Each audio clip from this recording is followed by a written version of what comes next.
Goldman Sachs, JP Morgan, Morgan Stanley. These names sound powerful, but what if I told you one banker once saved the entire US economy, another secretly financed wars in Europe, and one legendary firm collapsed in a single weekend? That's the real story of investment banking. In this video, we're breaking down what investment banking actually is, how it started, and why its history is filled with wild stories, from railroads and junk bonds to Tesla and trillion-dollar megabanks. And stick around, because later I'll reveal the single deal that made Goldman Sachs the king of Wall Street. In most industries, history is a nice to have. In investment banking, it is the business. If you're a government raising billions, do you trust a startup bank or one that survived wars, crashes, and revolutions? That's why legacy names like JP Morgan and Barclays dominate, even after a century. And if you think history doesn't matter, wait until we get to Lehman Brothers. Back in the 1800s, the US was exploding with railroads, mines, and factories. Local banks couldn't keep up. Enter the investment banker. Instead of lending deposits, they raised huge amounts of money by selling bonds and stocks to investors. Kuhn, Loeb & Co. basically bankrolled America's railroads. In Europe, Baring Brothers financed global trade, until one massive bet almost wiped them out. But more on that later. Here's a scene straight out of a movie.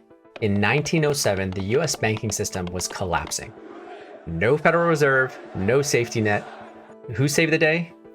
JP Morgan himself. He locked rival bankers in his library until they agreed to pool their money and stop the crash. That one move stabilized the entire system and directly led to the creation of the Fed. But it also raised a terrifying question. Should one man have that much power? At their core, investment banks are like middlemen.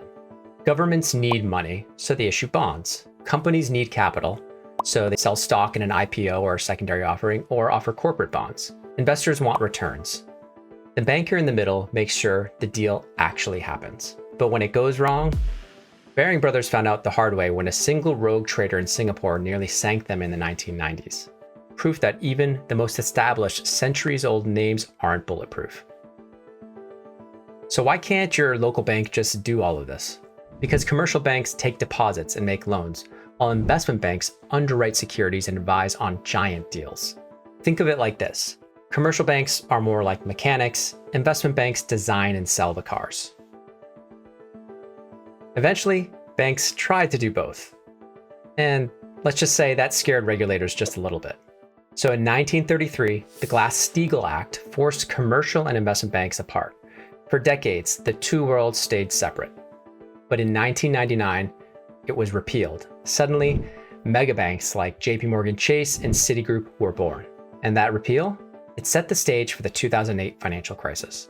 Fast forward to the 1980s, Wall Street was on fire.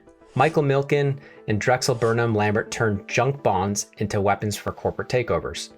Entire industries were reshaped. And the pay? Astronomical. By 2006, the average Goldman Sachs employee earned over $600,000.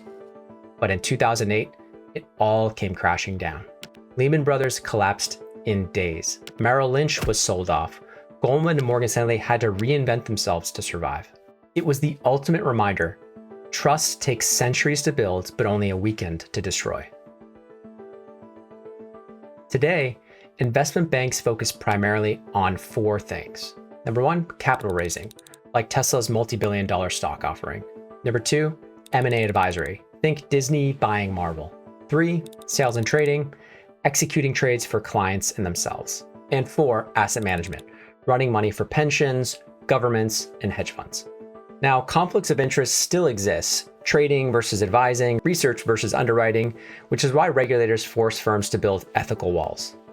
Now, do they work? Let's just say sometimes.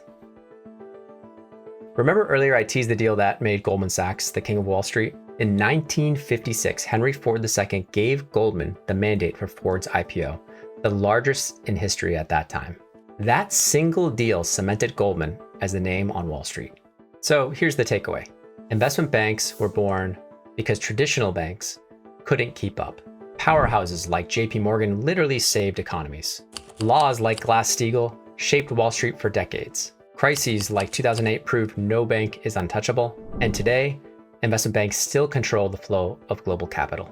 Now that you know the real story of investment banking, hit the next video right here where we stack it up against other finance careers and see which one really pays off.